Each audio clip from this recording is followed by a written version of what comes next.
All right, buckle up. This is going to be a spark-filled ride. The earliest concept of ignition goes way back to the 1800s.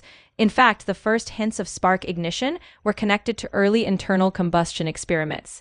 Jean-Joseph Etienne Lenoir in the 1860s is often credited with using a rudimentary spark to ignite a gas engine.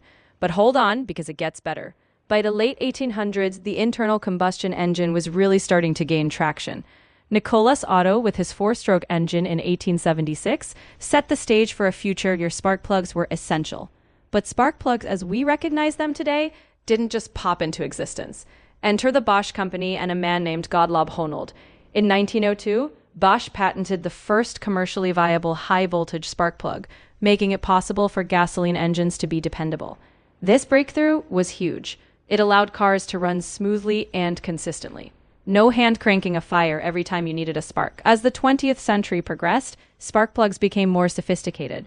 Different materials were introduced: copper cores for better conductivity, nickel alloys, and eventually precious metals like platinum and iridium, making them last longer and handle more intense conditions. In the latter half of the century, spark plug design became incredibly precise. Engineers focused on fine-tuning gap size, insulator shapes, and heat ranges. By the time the 1980s and 1990s rolled around, spark plugs were often lasting tens of thousands of miles. And we didn't stop there. With modern engines, some manufacturers have developed laser ignition and other advanced systems, but the spark plug, while refined, remains a steady, trusty companion. Today's plugs are engineered to reduce emissions, maximize efficiency, and meet the demands of modern engine tech, while still delivering that reliable spark that keeps the wheels turning.